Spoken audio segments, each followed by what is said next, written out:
Welcome to another episode of the Route 77 podcast. Today, we embark on a deep dive into the lost art of politeness and explore its intricate connection with our spiritual journey and beliefs. In a world that seems to increasingly neglect the intrinsic values of patience, kindness, and love, especially in our everyday interactions and digital communications, we sift through our personal experiences, biblical references, and practical instances to dissect the essence and importance of maintaining heartfelt politeness and respect toward one another. From first impressions and punctuality to appreciating those in service roles, we cover a gamut of scenarios where politeness plays a pivotal role in nurturing a considerate society. Our discussion doesn't shy away from tough topics, such as navigating interactions with the LGBTQ+ community with a blend of kindness, respect, and unwavering belief, and confronting sin within and outside of the belief community. Hold tight as we dive into these layered conversations, seeking truth, embracing love, and advocating genuine spirit-led politeness in every interaction.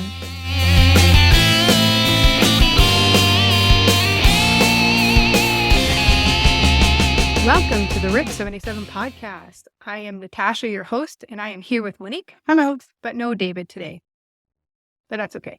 Today, I was thinking about talking about politeness. It seems to be a lost art these days. It's just... We will politely. All right. So I will let you go first. Okay. Out of politeness. No, you have to go first. As it's something that's very Canadian, apparently. Yeah. No, you. Oh, and sorry. Sorry. Yes. Sorry. Yeah. We have this one girl in our Taekwondo school, and we were sparring there. And every time she, I know she's like a teenager, and I'm, almost. But we had these chest guards on, and she kept kicking the chest guard. But every time she kicked me, I'm sorry. It's like I can't feel anything. Silly thing. It's so cute. And then we were oversensitive in that, and yet so many times when it comes to social media, or sometimes on the road or whatever, it brings out this non-polite, very rude side of us.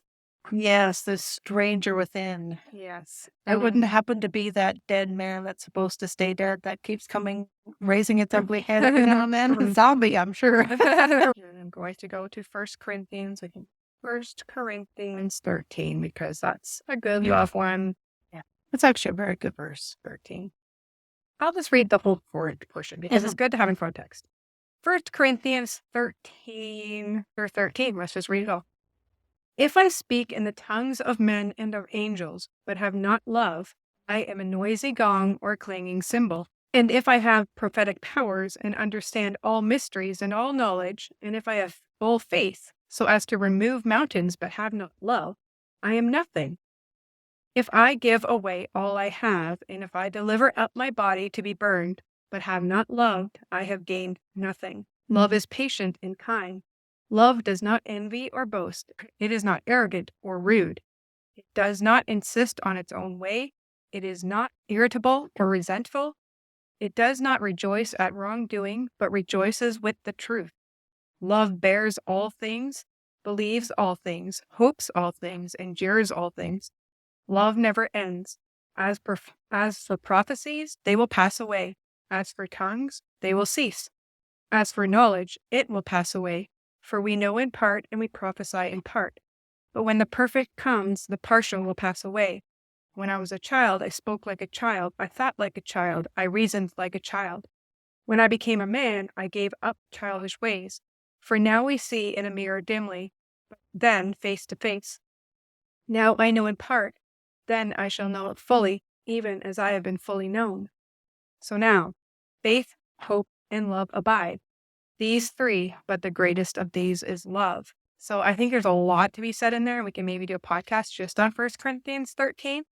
There's probably 1,000 sermons on it. Yes, there is. Literally, you can probably look it up. Yeah. But if we look at it where it says love is patient and kind, love does not envy or boast, it is not arrogant or rude, it does not insist on its own way, it is not irritable or resentful, it does not rejoice in wrongdoing, but rejoices in the truth.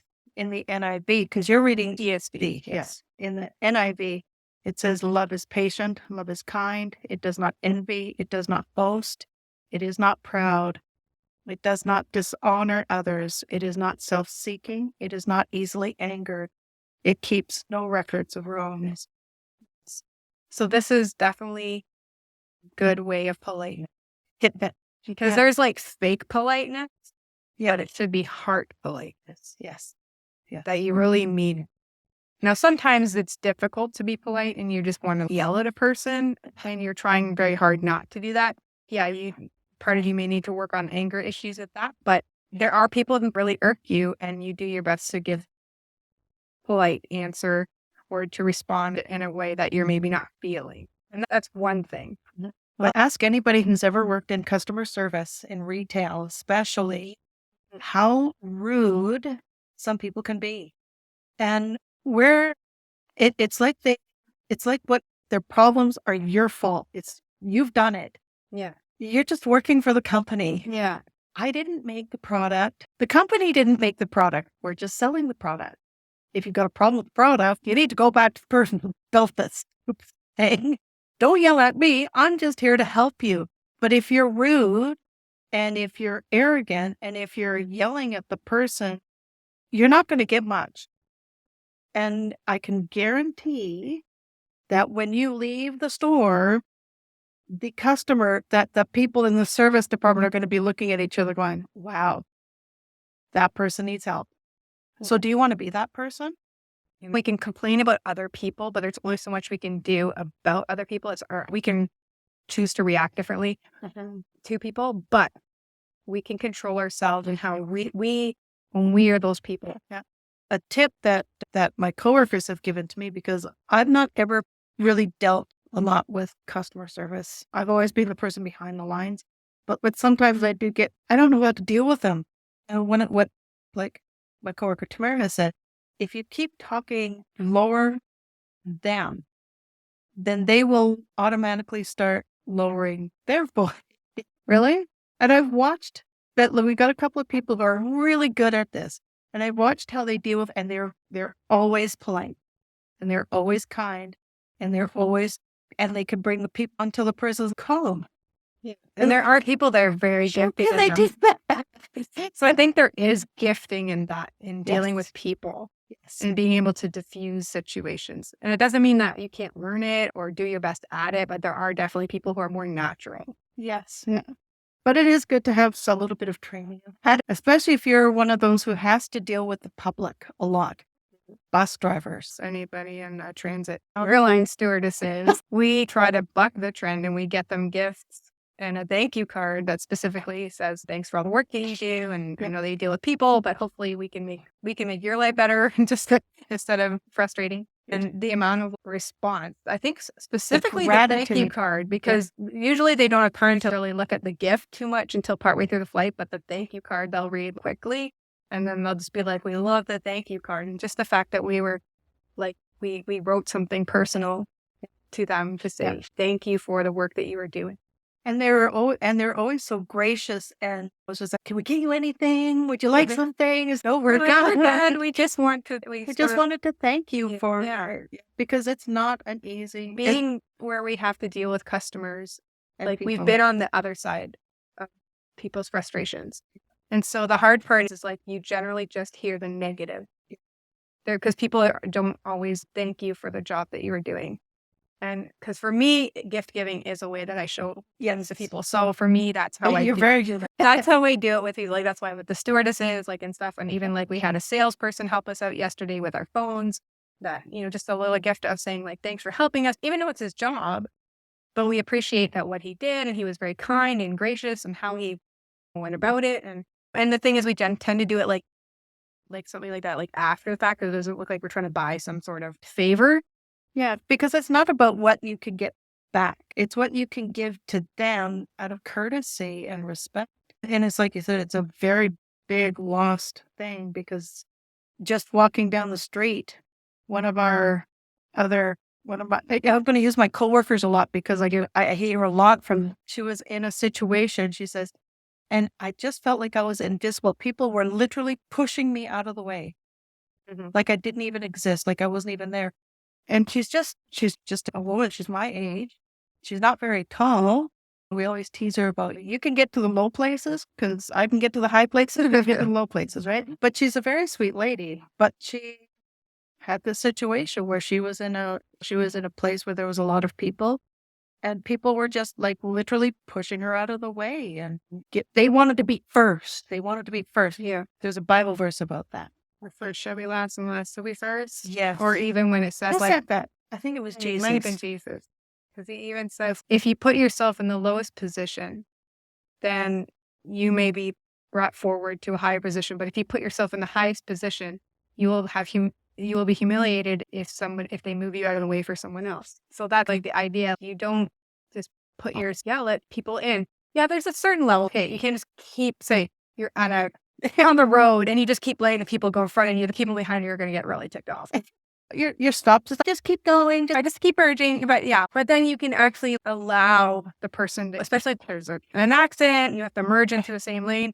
And people go, oh, if they go all the way to the end, I'm not going to let them in. Well, technically, that's the best way. The zipper merge is supposed to be the best way. People actually use it correctly, where one go, the other go, one go, the other go. Then it actually keeps a smoother motion, and the traffic goes going faster. Yeah. But if you generally go, like when you get to the end, you go, then another person goes, and you go. That's generally what happens. Sometimes it goes wonky and people try to push in. Just let the other person go. So there's an extra person. Like literally, you're losing half of a second because you're not going to go anywhere anyway. But like I said, if you just keep letting people in, you're still going to cut people off behind you. But if the extra person's trying to budge in, when does it talk about in the Bible? If your enemy asks for your coat, your shirt, give me your coat too. Right. Or if he asks you to go for a mile, go for 2 miles. Hey, it's not your enemy. I don't think but they're saying even if this was your enemy, even if it's somebody you hated, which you shouldn't hate, but if it's somebody that you really were against, we're just regular people trying to get to work and try to get home and whatever. We're all trying to get to work. We're all trying to get home. If he wants to budge in, it's not the end of the world. You've lost half of a second. You're still going to get where you're going. You're still going to get where you're going. And if you're already running late, you're already running late. And that's a lot of it is maybe your own fault for not leaving on time, whatever. Like generally, or checking GPS to find out, there's an accident on the highway. Or maybe I shouldn't go that way. Yeah. And sometimes we can't help it, but other times he really pushed it before he left. And I have a bad habit of that, like leaving at the last minute. So anybody who knows me, it's okay. I've got 12 minutes to get there. Okay, I can leave 12 minutes ahead of time, maybe 13 minutes in case something happens. But then, as opposed to leaving, 12 minutes to get there, maybe I have to leave 20 minutes ahead.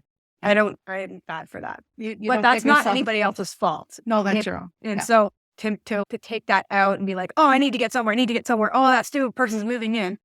There is this saying that if you're 10 minutes early, you're early. If you're 5 minutes early, you're on time. If you're on time, you're already late. Yeah. So it's just like all these things. Yeah. But so I always, because I travel to a certain place in Aldergrove all the time, and without fail, there will be some sort of backup. 264th exit. People don't know how to merge. They don't know how to leave off the highway correctly. It makes it even worse. Snow, rain, any kind of... You think... Or sunshine. It gives me sunshine. All of a sudden, it's just a sunshine, dry pavement. Let's drive like an idiot. I have my own pet peeves about that. So I always, when I wake up, I check the GPS, see what it says, just to see if there's anything. And we have those easily accessible. Yeah, it's like live updated. Yeah, Waze, Google Maps, like you shouldn't have a surprise. You shouldn't have a surprise. So I already can see if something, but I don't just take that for granted though, because it can change at any moment. It can change at any moment. So when it gets closer to the time when I need to leave, I will check it again. Mm-hmm. And just to be sure if my drive is going to be okay or not. And then I know if I need to make corrections or adjustments. A key thing for politeness is actually first impressions, I would say. Yes. Because even if you would be polite after the initial meeting, like every single time, if you're very rude and disrespectful the first time, that is what people are going to remember. Master Jose does this thing. It's hilarious because it's about being confident, showing confidence.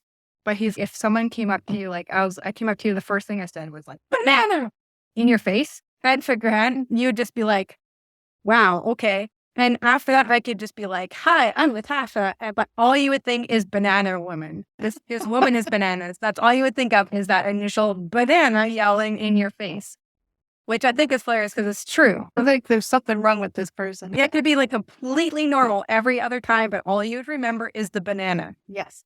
And I can attest to that. Yes. Because we have customers that we've met and they were belligerent and all that kind of stuff. Even if they've come back after that and we're kind of nice, we still have that, oh, there's that. Yeah, and you're worried about it and you're stepping on eggshells a bit. Yeah. But it also happens also after the fact. You could come in and be really nice, but if you are in one moment where for no obvious real reason, you just went off at that person, they still remember that. I had that with one customer who decided we have this policy. This is a policy. He says, you didn't call me first. Okay, excuse me while I put this note on your account. And, oh, it's him. Here, you talk to him.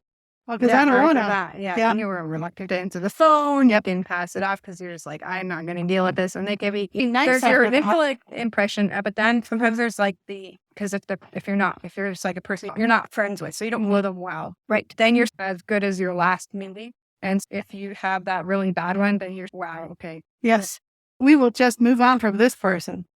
Yeah. And then I would say too, a key thing that we're having as a Christian, we might be having a problem with being polite in how we interact is in the face of the you, maybe more the T and the T, yeah, it was the T plus, where we're trying to enforce pronouns and stuff. And what we do as a believer sometimes is we say, this isn't truth, which is true, but we do not treat them with kindness and politeness. If I'm going to go out on a limb and a shaky limb? It's a shaky limb because I don't think there's 100% perfect answer because you'd love to say, this isn't truth. And they'd be like, wow, you're right. And that would be great, but this is not that world. So for me to go up and refuse to use the pronouns that you prefer is not being polite, I don't believe. Even if you know that's not your biological pronouns, where you are in your headspace is that this is true for you. And it's so difficult when it comes to the children issue, but if you're an adult, especially, it's your decision. And if you're not a Christian, then you're not bound. God will still judge everyone, but we shouldn't expect them to be bound by truth because a non-Christian is not going to understand biblical truth. If you're not living from a worldview of the Bible being truth and God being the ultimate truth giver, then how can we expect them to live that way? Like it actually talks about this in 1 Corinthians 5, verse 9. Oh, yes. I wrote to you in my letter not to associate with sexually immoral people, not at all meaning the sexually immoral of this world. And he lists multiple ones, since you would need to go out of the world. But now I am writing to you not to associate with anyone who bears the name of brother, if he is guilty of sexual immorality, and then all of the things. So it says, what have I to do with judging outsiders? Is it not those inside the church whom you are to judge? God judges those outside. So I think that's key. Yes. We cannot be, it's not our job to judge their decisions and their life. Yeah. People who are not Christian, who don't go to church, who do not believe. And again, it's tricky when it comes to kids and teenagers because there is do they truly understand what's going on? But I think if they've completely embraced a certain way of thinking, that it's not going to help the situation to not use the name and maybe pronouns that they're requesting at that time. It may be something that comes up after a time when there's maybe a relationship developing of knowing the parents and the kids. But what they will remember is how you treated them.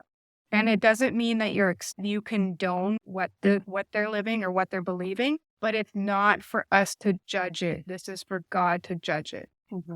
Again, it's really hard because there's this standing up for our children and for teenagers.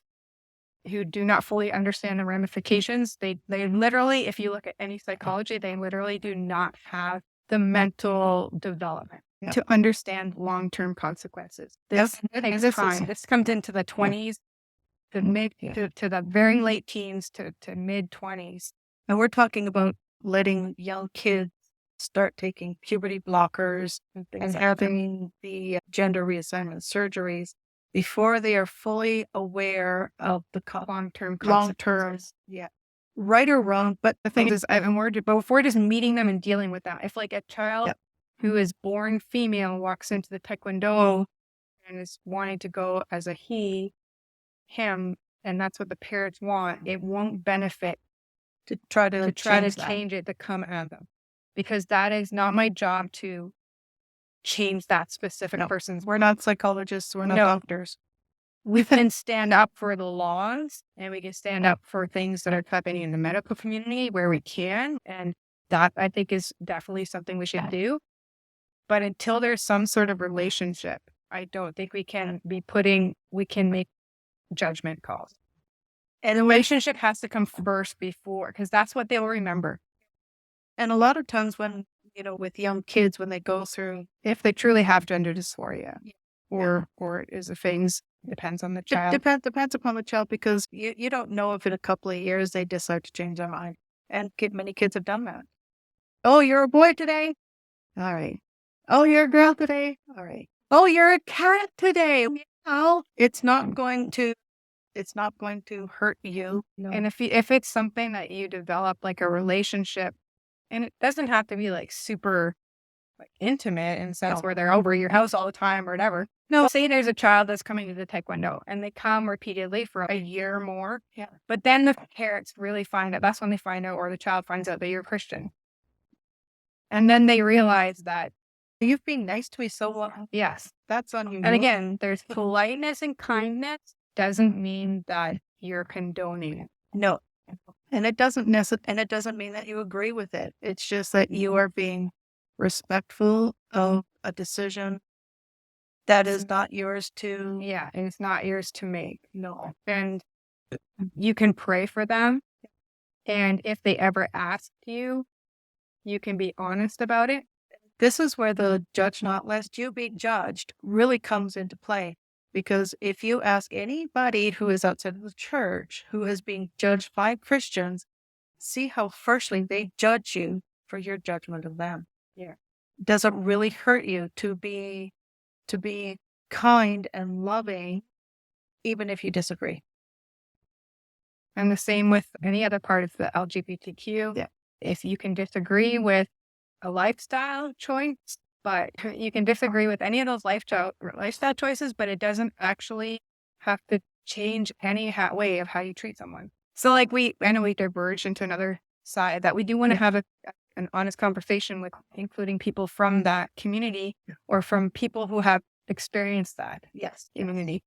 But I think it's important when talking about politeness is like courteous polite. So like shows here, like you can go, how we have to show truth to people. Yes, we do. But if you go to 1 Corinthians 13 and you say, okay, when I am dealing with this person from the LGBTQ community or any other thing that you think you disagree with, another religion, another culture, another anything, is this that what you're showing? I am patient and kind. I am not envying or boasting. I am not arrogant or rude. I do not insist on my own way. I am not irritable or resentful. I do not rejoice in wrongdoing, but I rejoice in the truth. I bear all things. I believe all things. I hope all things. I endure all things. If you put yourself in, is that the love that you're showing when you treat the people around you? Even in Galatians, where it talks about the fruits of the Spirit. The fruits of the Spirit: love, joy, peace, forbearance, kindness, goodness, faithfulness, gentleness, and self-control. Regardless of who you are dealing with, whether it's... Because people say they're like, oh, we're giving them tough love. Oh, that's like, not... No. That's not really a thing. It doesn't... When Jesus was dealing with sinners and their sin, like he treated them with true love. Like you see any place that he wasn't patient and kind. And I'm not talking about when he was getting rid of the money changers in the temple. That was or not, when he was talking to the Pharisees, that was because a different situation. Yeah. It was a desecration of the Father's house.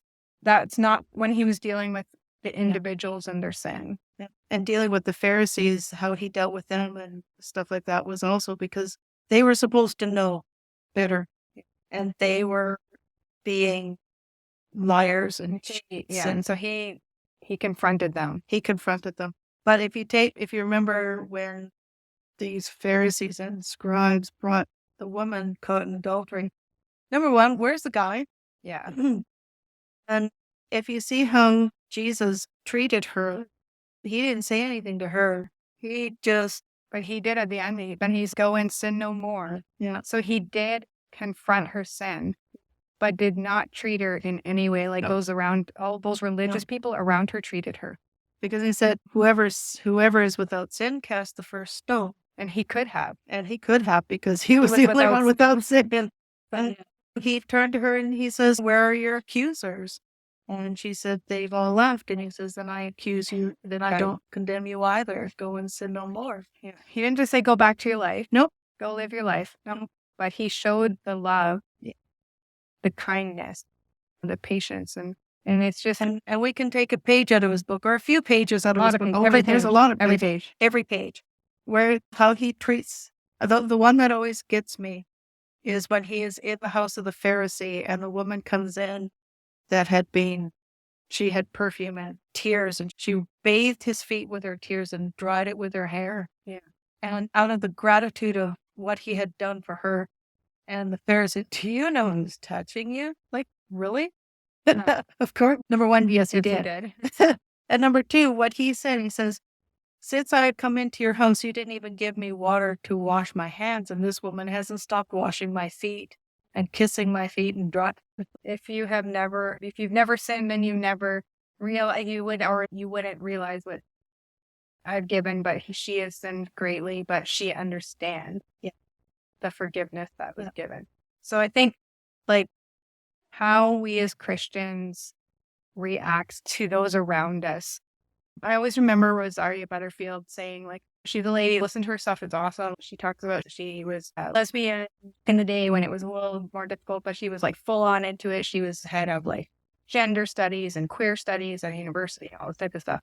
And she did over time, through love of a pastor, and her family became a Christian and whatnot.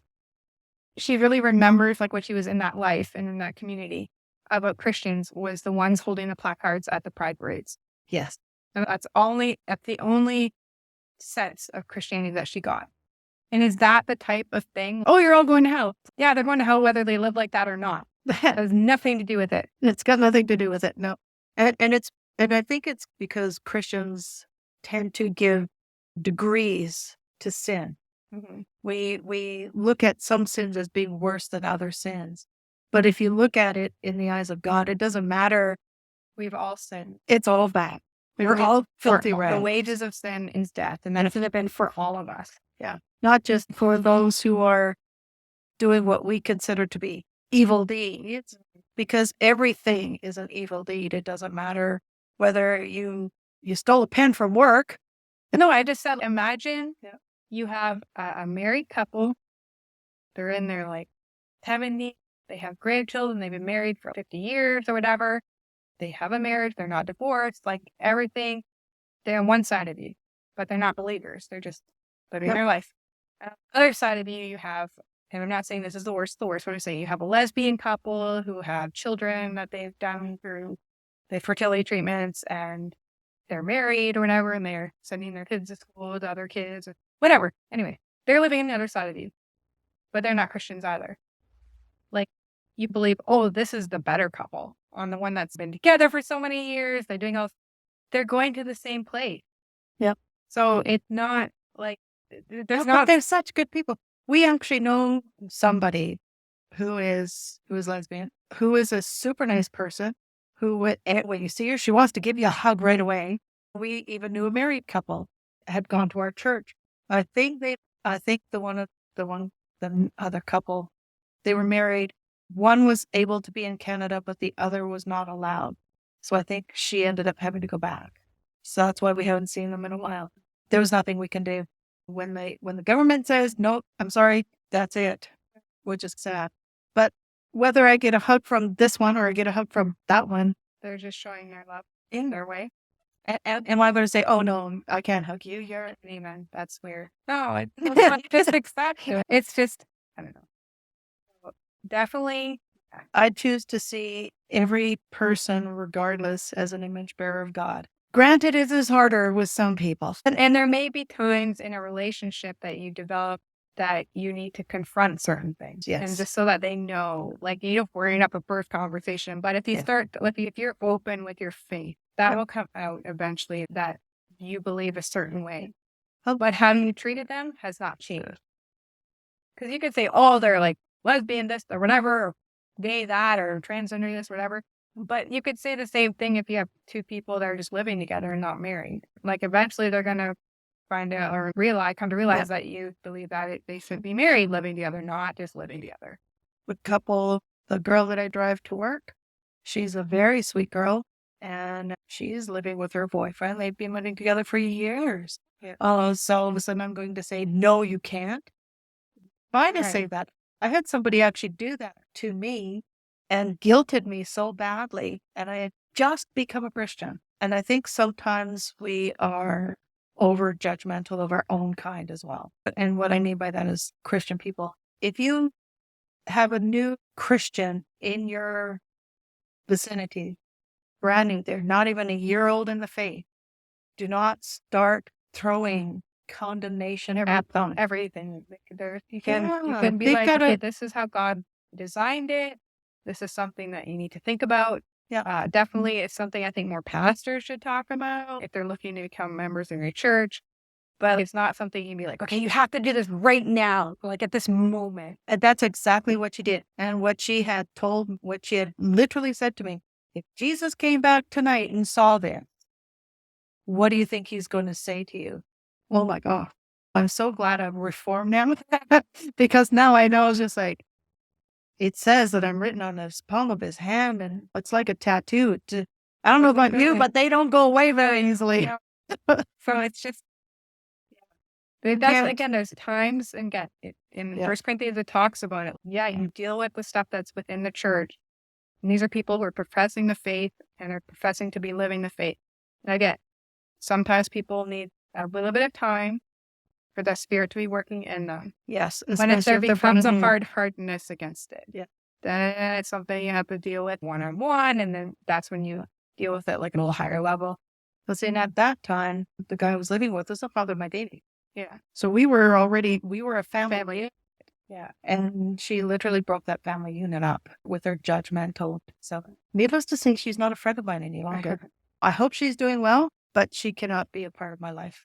Yeah. So here's maybe like we can end with some verses. Okay. So interesting. So here's some verses on love and kindness. Ephesians 4:32, be kind and compassionate to one another, forgiving each other just as in Christ God forgave you. In Proverbs 15:1, I like this one. A gentle answer turns away wrath, but harsh words stir up anger. And that was the thing that my coworkers say all the time. Wisdom of Solomon. Oh, maybe I should make that a plaque above my desk. So here's some verses about humility and respect.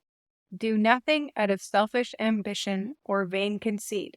Rather, in humility, value others above yourselves. Philippians 2:3. Or 1 Peter 2:17. Show proper respect to everyone. Love the family of believers. Fear God. Honor the emperor. Oh, is that?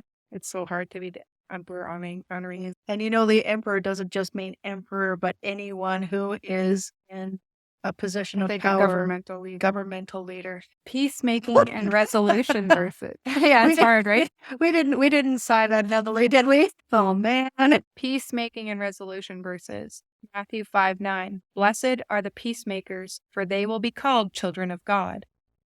If it is possible, as far as it depends on you, live at peace with everyone. Authenticity and truth verses.